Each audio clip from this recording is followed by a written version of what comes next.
ও আমার প্রিয় ভাইয়েরা, আমরাও জিকির করি, আল্লাহর ওলিরাও জিকির করতেন। হযরত মাদানী রহমতুল্লাহ আলাইহির একটা ঘটনা আছে। মাদানী রহমতুল্লাহ কে ছিলেন জানেন? হযরত মাওলানা সৈয়দ হুসাইন আহমদ মাদানী রহমতুল্লাহ রসুল পাক সাল্লাল্লাহু আলাইহি ওয়াসাল্লামের আওলাদ ছিলেন। মসজিদে নববীর শেখুল হাদিস ছিলেন, দারুল দেওবন্দের শেখুল হাদিস ছিলেন, দারুল দেওবন্দের সদরুল মুদারিসিন ছিলেন। ওনার একজন খুব কাছের ছাত্র যার নাম আতাউল্লাহ শাহ বুখারী, উলামায়ে কেরামেরা জানেন। আর আতাউল্লাহ শাহর জীবনীতে এই কথা লেখা আছে, আল্লামা আতাউল্লাহ শাহ বুখারী যখন বয়ান করতেন, জুমার খুতবা পড়তেন, নামাজ পড়ানোর জন্য কিরাত শুরু করতেন, তো উড়ন্ত পাখিদের উড়া বন্ধ হয়ে যেত। মাঝে মধ্যে আতাউল্লাহ শাহ বুখারী রহমতুল্লাহ একটা খুতবা পাওয়া যায়, এটা নিয়েও ইখতিলাফ আছে, এটা কি ওনার না অন্য কারো। যাই হোক, আতাউল্লাহ শাহ বুখারী রহমতুল্লাহ বলেন, আমি একবার আমার হজরতের সাথে, হযরত মাদানী রহমতুল্লাহ ইনার উস্তাদও ছিলেন, পীরও ছিলেন। আতাউল্লাহ শাহ বুখারী লিখেছেন, আমি হজরতের সাথে ভোপালের সফরে ছিলাম, আমারও বয়ান ছিল, আমার হজরতেরও বয়ান ছিল, আমিও বয়ান করেছি, আমার হজরতও বয়ান করেছেন। বয়ান শেষ হওয়ার পরে মাহফিলের ইন্তেজামিয়ার লোকেরা আমাদেরকে থাকার জন্য ভালো ব্যবস্থা করেছে। আমি এক রুমে ছিলাম, আমার পাশের রুমে আমার হজরত ছিলেন। রাত্র যখন গভীর হলো, আমার ভিতরে এই কথা আসলো, হজরত তো তাহাজ্জুদ ছাড়া থাকবেন না, আমি একটু গরম পানির ব্যবস্থা করলাম। অনেক শীতের রাত্র ছিল, আমি গরম পানির ব্যবস্থা করে হজরতের দরজা পর্যন্ত গেলাম। দরজার ভিতর থেকে সিটকানি লাগানো ছিল না, আমি একটু ঠেলা দিয়ে ফাঁক করলাম। ভিতরের অবস্থা দেখে আমি বেহুশ হয়ে পড়ে গেলাম। আমি দেখলাম শেখুল ইসলাম হযরত মাওলানা সৈয়দ হুসাইন আহমদ মাদানী নওয়ারাল্লাহু মারকাদাহু, তার শরীরের সমস্ত অঙ্গ প্রত্যঙ্গ আলাদা হয়ে কামরার মধ্যে ছিটাই রয়েছে, আর প্রত্যেকটা থেকে ইসমে জাতের জিকির আসতেছে, আল্লাহু আল্লাহু আল্লাহু আল্লাহু। শরীরের প্রত্যেকটা অঙ্গ প্রত্যঙ্গ এইভাবে আলাদা হয়ে আল্লাহ জিকির করছে। ইসমে জাতের জিকির বলে, ফানা ফিল্লার জিকির বলে, এটা তো আমি বলতে পারব না, কারণ ফানা ফিল্লা তৌফিক আল্লাহ যাকে দিয়েছে সে এই জিকিরের বর্ণনা দিতে পারবে। ও আমার প্রিয় ভাইয়েরা, ইনার আল্লাহর ওলি ছিলেন। হযরতে মাদানী নওয়ারাল্লাহু মারকাদাহু যখন রওজায়ে আকদাসে গিয়ে আল্লাহ রসুলকে সালাম করতেন, কীভাবে করতেন জানেন?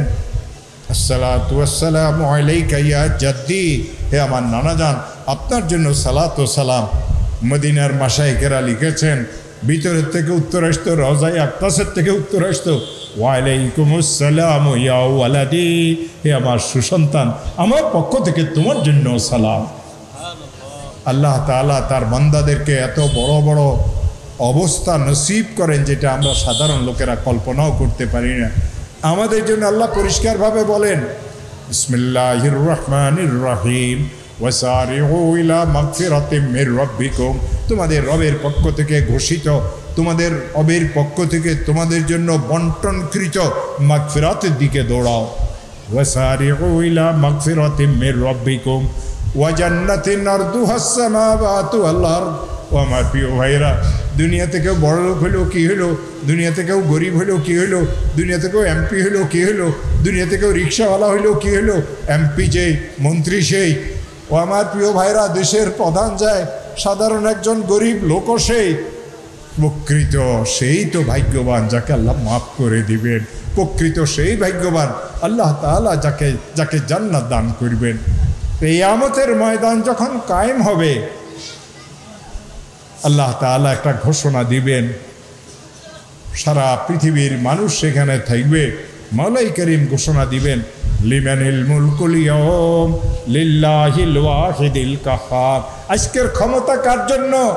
দুনিয়ার বড় বড় ক্ষমতাবানদের ইতিহাস আমরা জানি, কারুনের কথা আমরা জানি, ফিরাউনের কথা আমরা জানি, নমরুদের কথা আমরা জানি, আবু জেহেলের কথা জানি। বর্তমান যুগেরও অনেক ক্ষমতাশীল লোকদের ইতিহাস আমাদের চোখের সামনে আছে।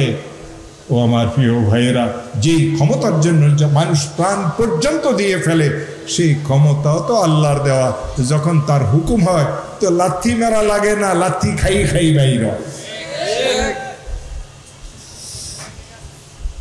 ও আমার প্রিয় ভাইয়েরা, ও আমার প্রিয় ভাইয়েরা, ওয়াসারিউ ইলা মাগফিরাতিম মির রাব্বিকুম, আল্লাহ আয়াতের বিভিন্নভাবে কোরআনে কারিমে এই আয়াতকে আমাদেরকে বুঝাইছেন। হাসরের ময়দান কায়েম হবে, আমার আল্লাহ ঘোষণা দিবেন লিমানিল মুলকুল ইয়াউম, আজকের রাজত্ব কার, আজকের রাজত্ব কার। সমস্ত রাজা বাদশারা চুপ হয়ে যাবে, কারো কোনো কথা চলবে না সেই দিন। জালিমের জুলুম সেই দিন চলবে না, মজলুমের আহাজারিও কেউ সেই দিন শুনবে না। এই আহাজারির ফয়সালা তো আহকামুল হাকিমিন আল্লাহ করবেন। লিমানিল মুলকুল ইয়াউম লিল্লাহিল ওয়াহিদিল কাহ্হার, নিজেই উত্তর দিবেন আজকের এই ক্ষমতা তো মহাপরাক্রমশালী আল্লাহর জন্য, যিনি সাত আসমানকে মাথার উপরে রেখেছেন, সাত জমিনকে পায়ের নিচে রেখেছেন, জান্নাত আর জাহান্নাম যিনি তৈরি করেছেন, মহাপরাক্রমশালী আল্লাহর জন্য আজকে এই জান্নাত। মুহাম্মদুর রাসূলুল্লাহ সাল্লাল্লাহু আলাইহি ওয়াসাল্লাম তখন আরশ আজিমের কাছে আসবেন না, আল্লাহ রসুলের রওজায়ে মোবারকের থেকে উপরের দিকে নূরের একটা সুতুনের মতো থাকবে। জিবরিলে আমিন আসবেন, ও রসুলের রওজায়ে মোবারকের সামনে দাঁড়াবেন, তার এই পর দিয়ে হাতের পাখা দিয়ে আলতোভাবে রসুলের রওজায়ে মোবারকের উপরে একটু আঘাত করবেন, রওজায়ে মোবারক ফাঁক হবে। আল্লাহ রসুল মাথার চুলকে এভাবে ঝাড়তে ঝাড়তে উঠবেন, আর জিবরিলকে দেখে জিজ্ঞাসা করবেন, ও জিবরিল, আমার উম্মতকে দেখি না কেন, হাসরের ময়দান কি কায়েম হয়ে গেল? তো আমার প্রিয় ভাইয়েরা, দুনিয়া তো রসুল এই উম্মতের জন্য কেঁদেছিলেন, মৃত্যুর সময়ও আল্লাহ রসুল এই উম্মতের জন্য কেঁদেছিলেন। হাসরের ময়দানে মাওলার দরবারে যখন হাজিরি দিবেন তখন রসুল উম্মতি উম্মতি করেছিলেন। কোরআনে কারিমে একটা আয়াত আছে, রসুলের জীবনে কখনো তাহাজ্জুদ কাজা হয় নাই। অর্ধরাত্রি রসুল দাঁড়াই থাকতেন, অর্ধরাত্রির থেকে বেশি সময় রসুল দাঁড়াই থাকতেন, অর্ধরাত্রির থেকে কম সময় রসুল দাঁড়াই থাকতেন। হুকুম হয়েছিল রসুলের প্রতি, ইয়া আইয়ুহাল মুযাম্মিলু কুমিল লাইলা ইল্লা কালিলা নিসফাহু ওয়া বিনকুস মিনহু কালিলা আও জিদ আলাইহি ওয়ারাত্তিলিল কুরআনা তারতিলা ইন্না সানুলকি আলাইকা কাওলান সাকিলা। এই আয়াত নাজিল হওয়ার পরে আল্লাহ রসুল সারা রাত্র দাঁড়াই থাকতেন, সারা রাত্র আল্লাহ রসুল কাঁদতেন। একদিন আল্লাহ রসুল কাঁদতেছিলেন নামাজের মধ্যে, সূরা ফাতিহা মাত্র শেষ হইল, রসুলের জবানে একটা আয়াত আসিয়ে গেল, বিসমিল্লাহির রহমানির রহিম, ইন তুআযিবহুম ফাইন্নাহুম ইবাদুক, ইন তুআযিবহুম ফাইন্নাহুম ইবাদুক, ওয়া ইন তাগফির লাহুম ফাইন্নাকা আনতাল আজিজুল হাকীম। ও আমার আল্লাহ, আমার উম্মতদেরকে যদি তুমি আযাব দাও, আমার উম্মতদেরকে যদি তুমি আযাব দাও, তোমার কি লাভ হবে? তারা তো তোমার বান্দা। মুনিবের এই অধিকার আছে, মালিকের এই অধিকার আছে তার চাকরকে, তার গোলামকে সাজা দেওয়ার। আল্লাহ, তুমি তো মুনিব, তুমি তো আহকামুল হাকিমিন, তুমি তো আমার উম্মতকে আযাব দিতে পারো, তবে আযাব দিয়ে তো তোমার কোনো লাভ হবে না। ইন তুআযিবহুম ফাইন্নাহুম ইবাদুক ওয়া ইন তাগফির লাহুম, তুমি যদি আমার উম্মতকে মাফ করে দাও কতই না ভালো হবে। ফাইন্নাকা আনতাল আজিজুল হাকিম, তুমি তো আজিজ, তুমি তো হাকিম, আল্লাহ আমার উম্মতকে মাফ করে দাও। সারা রাত্র আল্লাহ রসুল এই আয়াত পড়িয়ে কাঁদলেন। যেই রসুল আবার আপনার জন্য সারা রাত্রও কাঁদলেন, কয়জন মুসলমান আছে আজ রসুলের কথা স্মরণ করিয়ে কাঁদে? রসুলের ইন্তেকাল হচ্ছে। হযরতে আলী কাররামাল্লাহু ওয়াজহু বলেন, রসুলের দুই ঠোঁট মোবারক অস্পষ্ট স্বরে নড়তেছিল। আমি আমার কানকে আল্লাহ রসুলের জুবানি মুবারকের কাছে নিলাম, আমি শুনলাম রসুল তিনটা কথা বারবার বলতেছেন, তিনটা কথা বারবার বলতেছেন, আসসালাত আসসালাত আসসালাত আসসালাত। ও আমার উম্মতেরা, দুনিয়া থেকে চলে যাচ্ছি, নামাজের আমানত তোমাদের কাছে রেখে যাচ্ছি। যতদিন এই নামাজের পাবন্দি করবে, দুনিয়ার কোনো অপশক্তি তোমাদের ক্ষতি করতে পারবে না। আজ এই উম্মত যত বিপদে আছে কেবলমাত্র নামাজের অবহেলার কারণে। আসসালাত আসসালাত। এরপরে আল্লাহ রসুল সাল্লাল্লাহু আলাইহি ওয়াসাল্লাম বলতেছিলেন, ইত্তাকু ফিল ইবাদ, অধীনস্থদের ব্যাপারে আল্লাহকে ভয় করিও। ও রাজা বাদশারা, ও এমপি মন্ত্রীরা, দেশের লোকজন সম্পর্কে আল্লাহকে ভয় করিও। আল্লাহকে যারা ভয় করে তাদের অবস্থা খারাপ হইতে পারে না। আল্লাহকে যে ভয় করে তাদের অবস্থা সব সময় ভালো হয়। ইত্তাকু ফিল ইবাদ, ইত্তাকু ফিল ইবাদ। একজন ওজনে কম দেয়, সেই কথা মনে করে আমি তো বড় মারাত্মক অন্যায় কিছু করি নাই, একটু কম দিছি।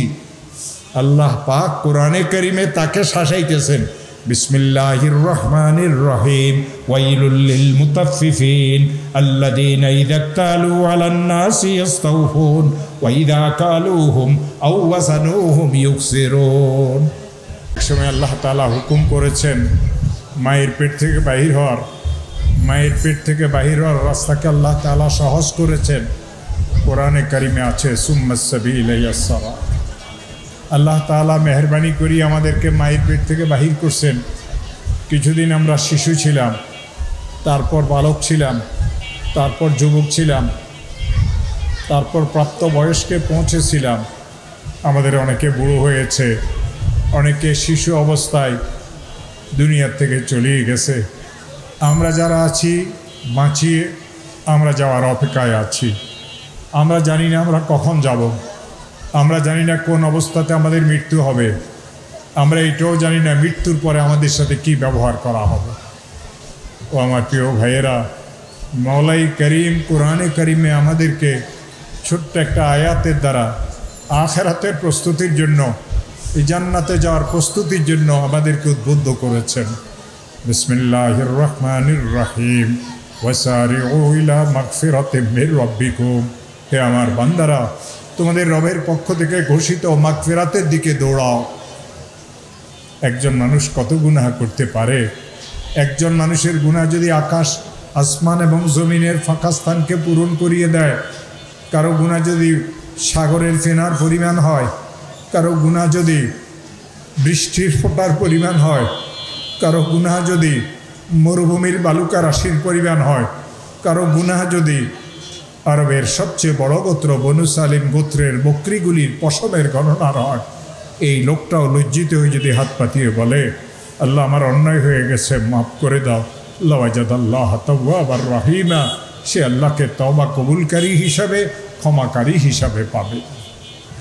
আমার আল্লাহ বলেন, হে আমার বান্দারা, ওই মাগফিরাতের দিকে দৌড়াও। মাগফিরাত হইল মাওলানা সাহেব আপনার জন্য রাস্তা খোলা, মুফতি সাহেব রাস্তা খোলা, পীর সাহেব রাস্তা খোলা। যেই কোনো লাইনের আপনি লোক হন, যদি মাগফিরাত না হইল আপনার মতো ক্ষতিগ্রস্ত আর কেউ নাই। মাগফিরাত হয়ে গেল রিক্সা চালায়, মাগফিরাত হয়ে গেল চাষবাস করে, মাগফিরাত হয়ে গেল দিন মজুর। আল্লাহর কসম, তার হাসর তো নবীগণ, সিদ্দিকিনগণ, সালিহিনগণের সাথে তার হাসর হবে। আর যার মাগফিরাত হবে না, তার মতো কপাল পোড়া আর কেউ নেই। কেউ জানে না, কেউ বলতে পারে না কার মাগফিরাত হবে, কার মাগফিরাত হবে না। তবে আল্লাহর হুকুম, ওয়াসারিউ ইলা মাগফিরাতিম মির রাব্বিকুম, তোমাদের রবের পক্ষ থেকে ঘোষিত মাগফিরাতের দিকে দৌড়াও, আর ওই জান্নাতের দিকে দৌড়াও। ওয়া জান্নাতিন আরদুহাস সামাওয়াতু ওয়াল আরদ, ওই জান্নাতের দিকে দৌড়াও যেই জান্নাতের প্রশস্ততা আসমান এবং জমিনের থেকে বেশি।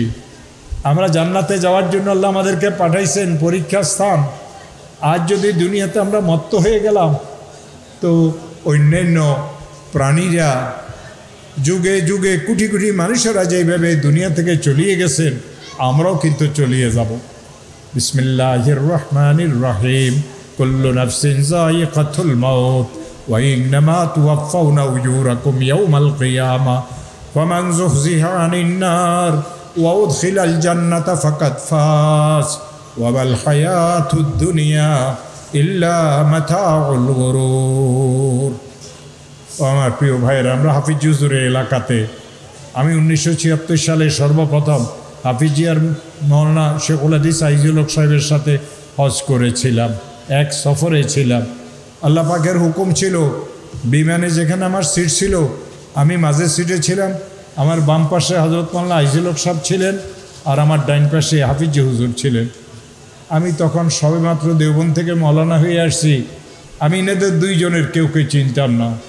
আমি দেখলাম আমার ডাইন পাশের যে লোকটা, ইনি অনবরত তার ঠোঁট নড়তেছে আর কোরআনে করিমের মৃদু আওয়াজ আসতেছে। এক সময় তার ঘুম আসিয়ে গেল, তিনি ঘুমাই গেলেন। বুড়া মানুষ ঘুমাই পড়লেন, আর ঘুমাইতে ঘুমাইতে মাথাটা বাম দিকে কাইট হয়ে গেল। আমি আমার এই ডাইন কাঠটাকে একটু উপরে উঠেলাম, বুড়ো মানুষ, গাড়ি ব্যথা হয়ে যাবে, হজে যাচ্ছেন এই রামের অবস্থাতে। তো এই হাফিজ হুজুর রহমতুল্লাহর মাথা মোবারক আমার ডাইন কাঁধের উপরে আসিয়ে পড়ল। তিনি গভীর ঘুমে অচেতন, আমি শুনতেছি তিনি কোরআনে কারিমের আয়াত তেলাওয়াত করতেছেন, কাফায়া এই জন্য হাফিজিকে হাফিজি বলে। মৌলানা মাহমুদুল্লাহ বললে কেউ চিনে না, হাফিজি বললে সবাই চেনে। কেন চিনে? আল্লাহ তার জিব্বাতে কোরআনে কারিমকে রচাই দিয়েছিলেন, ঠোঁট নড়তো আর আল্লাহ কোরআন বাহির হইত। আমার বাম পাশে মৌলানা মামুনের আব্বা, তখন মামুন তো দুনিয়াতে আসে নাই, তখনকার কথা বলতেছি, আইজুল হক সাহেব রহমতুল্লাহ আলাইহি ছিলেন। উনি আল্লাহ রসুলের ইশকের কিছু কবিতা পড়তেছিলেন। আমি অনেক কাঁদুন্যা মানুষদেরকে দেখেছি এই চোখে, কিন্তু সেই দিন মৌলানা আইজুল হক সাহেবকে, শেখুল হাদিস সাহেবকে এত কাঁদতে দেখেছি আমি রসুলের ইশকে, যে আমি কল্পনাও করতে পারি নাই যে এই মানুষটা এত কাঁদে কেন। হুজুরের নাম আসতো সাল্লাল্লাহু আলাইহি ওয়াসাল্লাম, পড়ার সময় তার গলার স্বর আটকিয়ে যাইত, দুই চোখ থেকে দরদর করিয়ে পানি পড়তো। তারাও কোরআন তেলাওয়াত করতেন, তারাও রসুলে পাক সাল্লাল্লাহু আলাইহি ওয়াসাল্লামের স্মরণ করতেন, তারাও রসুলে পাক সাল্লাল্লাহু আলাইহি ওয়াসাল্লামের উপরে দরুদ পড়তেন। তাদের অবস্থা আর আমাদের অবস্থা যদি এক হইতো তো দুনিয়াতে আমরা জান্নাতের খোঁজখবর পাইয়ে যেতাম। ওয়াসারিউ ইলা মাগফিরাতিম মির রাব্বিকুম ওয়া জান্নাতিন আরদুহাস সামাওয়াতু ওয়াল আরদ উইদ্দাত লিল মুত্তাকিন। মাগফিরাতের দিকে দৌড়াও, মাগফিরাতের দিকে দৌড়াও, মাগফিরাতের দিকে দৌড়াও, জান্নাতের দিকে দৌড়াও। ওই জান্নাত আর মাগফিরাত আমি তো মুত্তাকিনদের জন্য তৈরি করে রেখেছি। মুত্তাকি কারা জানেন? আলা ইন্না আউলিয়া আল্লাহি লা খাউফুন আলাইহিম ওয়ালা হুম ইয়াহসানুন। যারা আমার ওলি হবে, আমার বন্ধু হবে, আমার আপন হবে, আমার কাছের হবে, তাদের জন্য কোনো ভয় নেই, তাদের জন্য কোনো চিন্তা নাই। তারা কারা?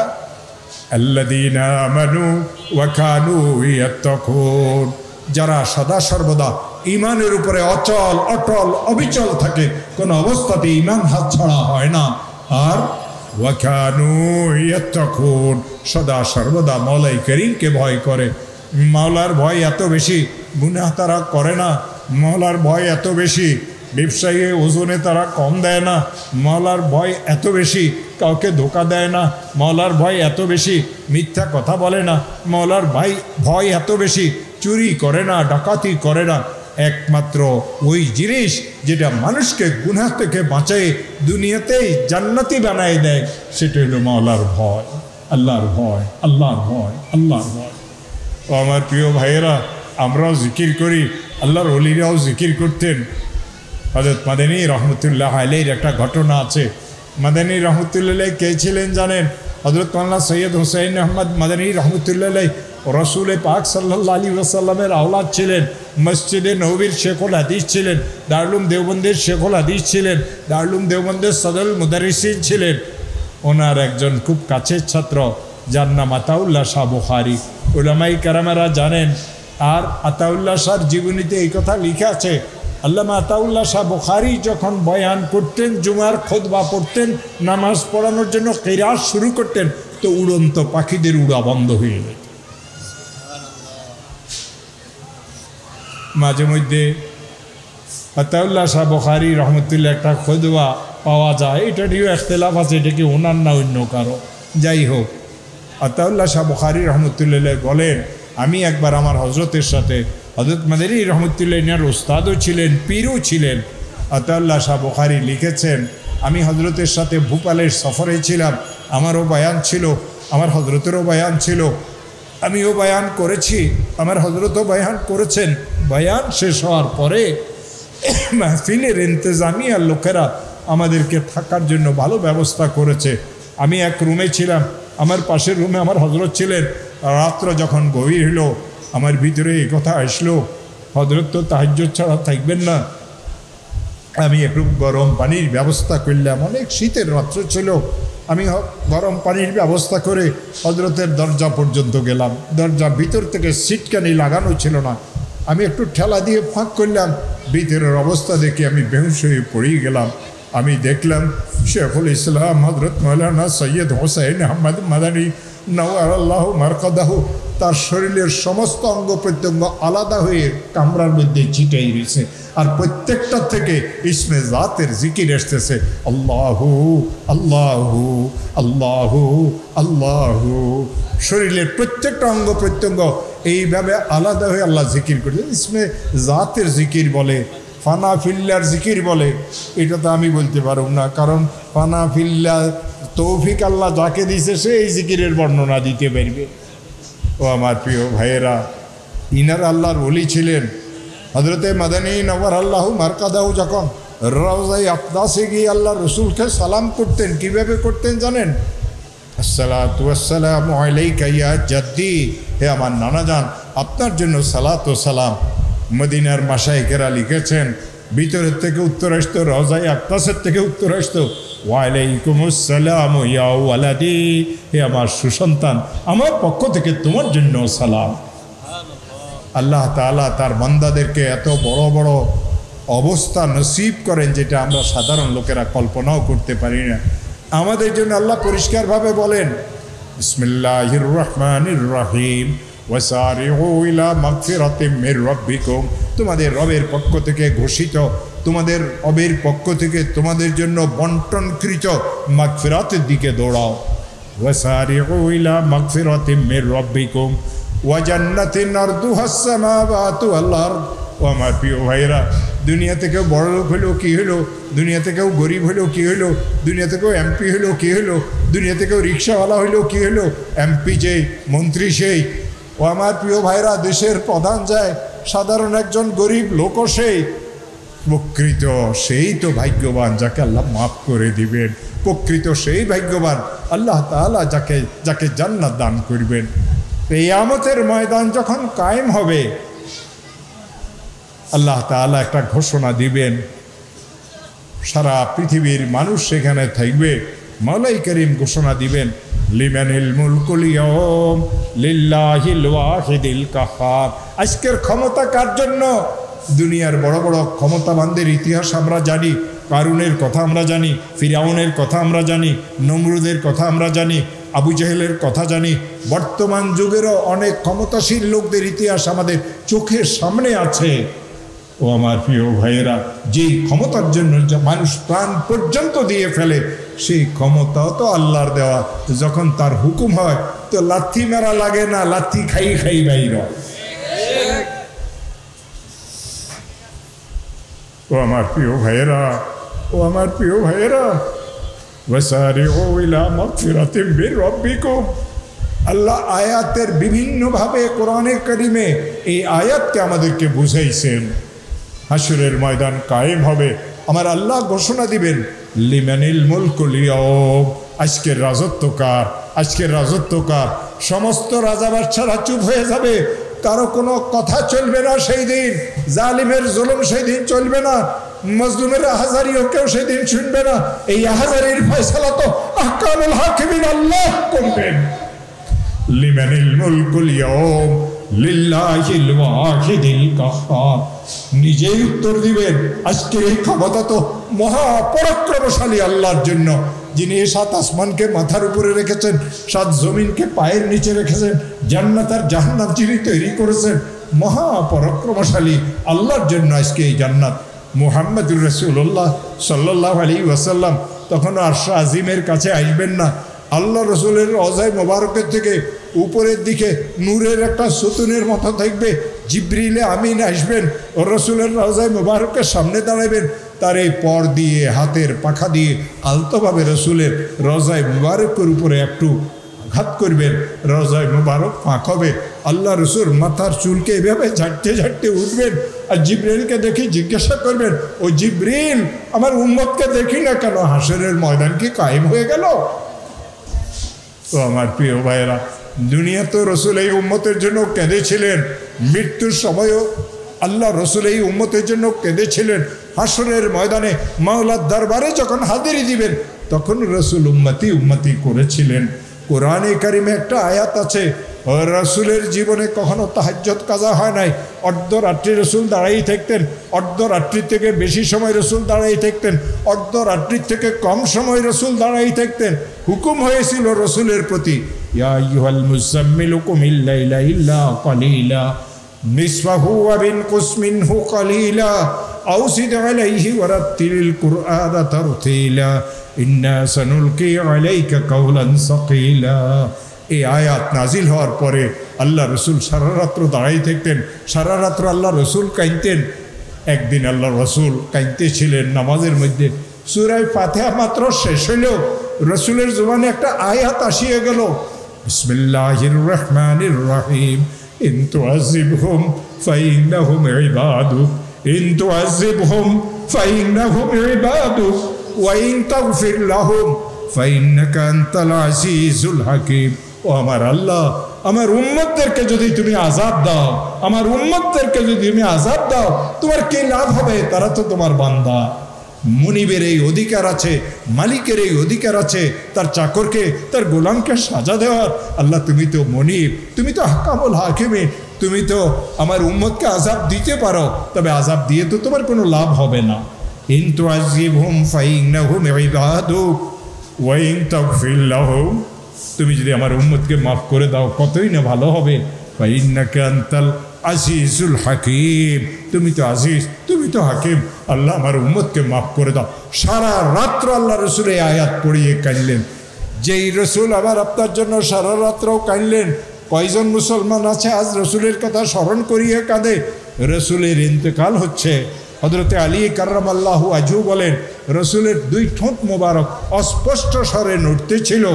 আমি আমার কানকে আল্লাহ রসুলের জুবানি মুবারকের কাছে নিলাম, আমি শুনলাম রসুল তিনটা কথা বারবার বলতেছেন, তিনটা কথা বারবার বলতেছেন, আসসালাত আসসালাত আসসালাত আসসালাত। ও আমার উম্মতেরা, দুনিয়া থেকে চলে যাচ্ছি, নামাজের আমানত তোমাদের কাছে রেখে যাচ্ছি, যতদিন এই নামাজের পাবন্দি করবে দুনিয়ার কোনো অপশক্তি তোমাদের ক্ষতি করতে পারবে না। আজ এই উম্মত যত বিপদে আছে কেবলমাত্র নামাজের অবহেলার কারণে। আসসালাত আসসালাত। এরপরে আল্লাহ রসুল সাল্লাল্লাহু আলাইহি ওয়াসাল্লাম বলতেছিলেন, ইত্তাকু ফিল ইবাদ, অধীনস্থদের ব্যাপারে আল্লাহকে ভয় করিও। ও রাজা বাদশারা, ও এমপি মন্ত্রীরা, দেশের লোকজন সম্পর্কে আল্লাহকে ভয় করিও। আল্লাহকে যারা ভয় করে তাদের অবস্থা খারাপ হইতে পারে না, আল্লাহকে যে ভয় করে তাদের অবস্থা সব সময় ভালো হয়। ইত্তাকু ফিল ইবাদ, ইত্তাকু ফিল ইবাদ। একজন ওজনে কম দেয়, সেই কথা মনে করে আমি তো বড় মারাত্মক অন্যায় কিছু করি নাই, একটু কম দিছি। আল্লাহ পাক কোরআনে কারিমে তাকে শাসাইতেছেন, বিসমিল্লাহির রহমানির রহিম, ওয়াইলুল লিল মুতাফফিফিন আল্লাযীনা ইযা ক্তালু আলান নাসি ইস্তাওফুন ওয়া ইযা কালুহুম আও ওয়াসানুহুম ইউকসিরুন। মুতাফফিফ শব্দের অর্থ হক নষ্টকারী। যারা হক নষ্টকারী, যারা হক নষ্টকারী, যারা হক নষ্টকারী তাদের জন্য আমি ওয়াইল দোজখকে প্রস্তুত রেখেছি। ওয়াইলুল লিল মুতাফফিফিন, তারা কারা? আল্লাযীনা ইযা ক্তালু আলান নাসি ইস্তাওফুন, যখন মানুষদের থেকে নেয় তো পুরা পুরা নেয়। ওয়া ইযা কালুহুম আও ওয়াসানুহুম ইউকসিরুন, যখন মানুষদেরকে দেয় তো কম দেয়। কাপড় মাপে স্টিলের গজ একটু টানিয়ে মেপলে 3 ইঞ্চি কম দিল। 3 ইঞ্চির কারণে ওই লোকটার পকেট, ওই লোকটার জামার হাতা ছোট হয় না, কিন্তু এই 3 ইঞ্চি কম দিয়া এই যে এই লোকটা কম দিল সে তার ঠিকানা ওয়াইল দোজখকে বানাই দিল। ওয়াইলুল লিল মুতাফফিফিন আল্লাযীনা ইযা ক্তালু আলান নাসি ইস্তাওফুন ওয়া ইযা কালুহুম আও ওয়াসানুহুম ইউকসিরুন। আজ এই দুনিয়াতে জালিমও আছে, মজলুমও আছে। কিয়ামতের ময়দানে জালিম এবং মজলুম উপস্থিত হবে। মজলুম আসিয়ে বলবে, আল্লাহ তোমার এই বান্দা আমার উপরে অনেক জুলুম করেছে। আল্লাহ বলবেন, এই জালিম আমার বান্দার হক দিয়ে দে।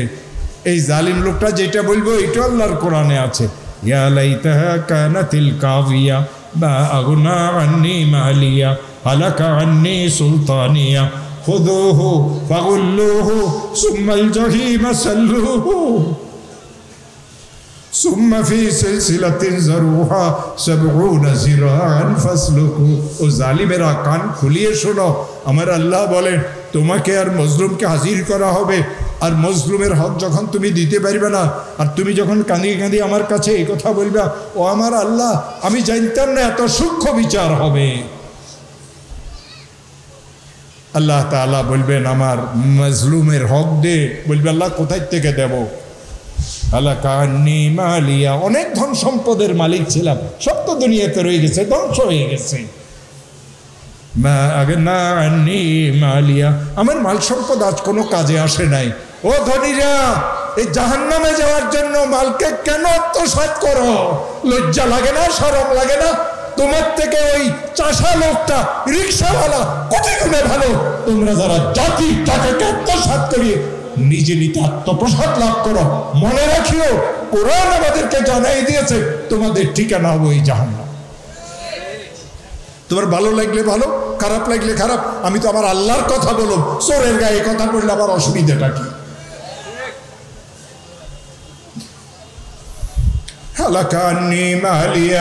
অনেক মাল সম্পদের মালিক ছিলাম, কিছুই আনতে পারি নাই, কিভাবে ওর হক দেব? এরপরে কি বলবে জান? আরো কঠিন। সবাই কিন্তু ক্ষমতায় থাকে না। কোরআনের মধ্যে ক্ষমতাসীনদের কথা ওইখানে আছে। আমার আল্লাহ বলেন হালাকা আন্নি সুলতানিয়া, আমি তো দেশের প্রধান ছিলাম, আমি তো এমপি মন্ত্রী ছিলাম, ওই ক্ষমতা তো আমার থেকে চলে গেছে, কোথায় থেকে দেব? আল্লাহ বলবেন তুই যদি কোথায় থেকে দিতে না পারস, হাদিসে পাকে আছে এই জালিমের আমলের মধ্যে কোনো নেকি যদি থাকে মজলুমকে দেওয়া হবে, তারপরে যদি ক্ষতিপূরণ না হয় মজলুমের গুনাহগুলিকে জালিমের উপরে চাপাই দেওয়া হবে। এরপরে আল্লাহ কি ঘোষণা দিবেন এটাও কোরআনে আছে, খুযুহু ফাগুল্লুহু, তাকে ধরো। ফেরেশতাদের ধরা যদি ভয় থাকে তো আজকের থেকে আর জলম করিও না। খুযুহু ফাগুল্লুহু সুম্মাল জাহিমা সাল্লুহু, অতঃপর তাকে জাহান্নামের তলদেশে নিক্ষেপ করো। আর এই জালিম যেন কোনোদিন জাহান্নাম থেকে বাহির হইতে না পারে। সুম্মা ফি সিলসিলাতিন যারুহা ৭০ যিরাআন ফাসলুকু, ৭০ গজ লম্বা আগুনের জিঞ্জিরের দ্বারা, চেইনের দ্বারা তার হাত পাকে বাঁধিয়ে কবরের জাহান্নামের নিচু স্তরে তাকে নিক্ষেপ করো। আগের কথা আমি বলবো না, আরো ভয়ানক কথা। ও আমার প্রিয় ভাইয়েরা, একজন মানুষের বাঁচিয়ে থাকার জন্য কয়টা টাকার দরকার হয়? তবে কেন চুরি করো? তবে কেন ডাকাতি করো? তবে কেন সুদ খাও? তবে কেন জুলুম অত্যাচার করো? হাসরের ময়দান কায়েম হবে, রাসূল মাথা ঝাড়তে ঝাড়তে সামনের দিকে আসবে, আসিয়ে দেখবেন আল্লাহ তাআলা ঘোষণা দিচ্ছেন লিমানিল মুলকুল ইয়াউম লিল্লাহিল ওয়াহিদিল কাহ্হার।